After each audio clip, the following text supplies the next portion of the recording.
আল্লাহ পাক রব্বুল আলামিন এই সূরার মধ্যে আল্লাহ পাক রব্বুল আলামিন বলেন, ইয়া আইয়ুহাল ইনসানু মা গাররাকা বিরাব্বিকাল কারীম।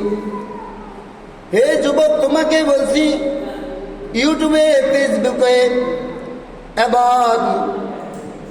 ফেসবুকে তুমি সময় দাও।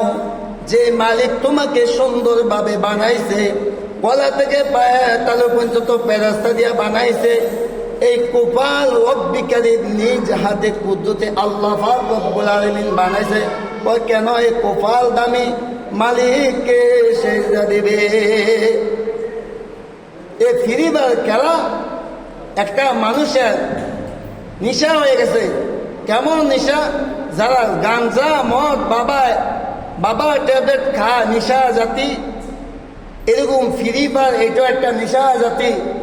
সারা রাত একটা দুইটা কাটিয়ে দেয়। অনেক ছাত্র আছে দেখা যায় কোরআনে একটা পৃষ্ঠা পড়তে পারে না, মোবাইলে তো ফ্রি ফায়ার খেলার মধ্যে সময় কাটে দেয়। ফ্রি ফায়ারটা মুসলমানকে, খ্রিস্টান নাস্তিক ইহুদেরা একটা মুসলমানকে ধ্বংস করে দিছে। এই যুবকেরা তো সমাজ চালাইবে। যুবকে যখন সেজদা দেয়, বৃদ্ধকালে 70টা সেজদা দেওয়া আর যুবককালে একটা সেজদা দেওয়া, তার চেয়ে বেশি বলেন সুবহানাল্লাহ যুবক ভাইরা। তাহলে যুবকের বেশি ফজিলত।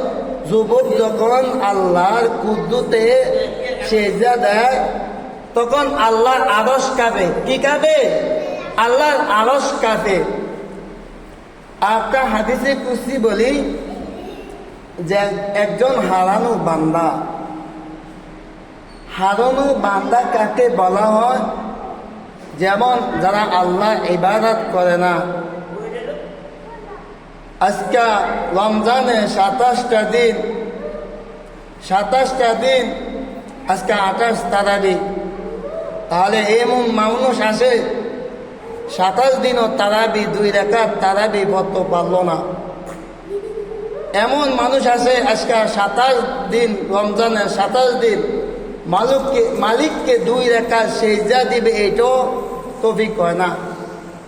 যেমন মা সন্তান যদি হারানো যায়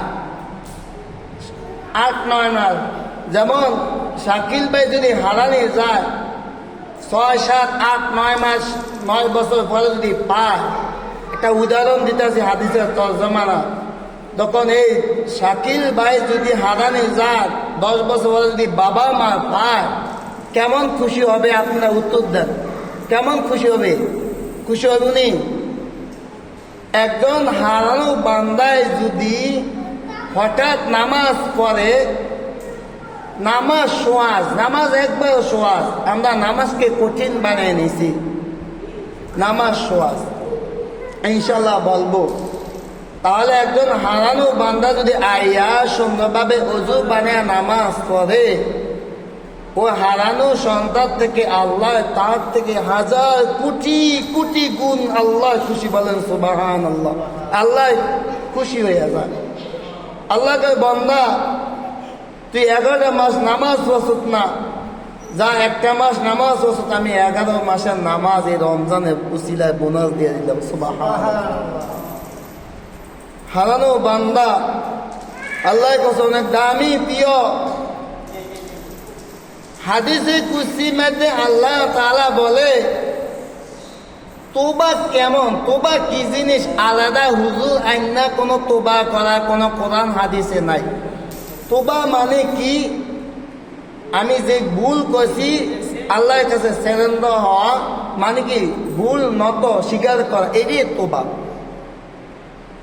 তোবা। তোবা আল্লাহর নামও এটা ইস্তেগফার।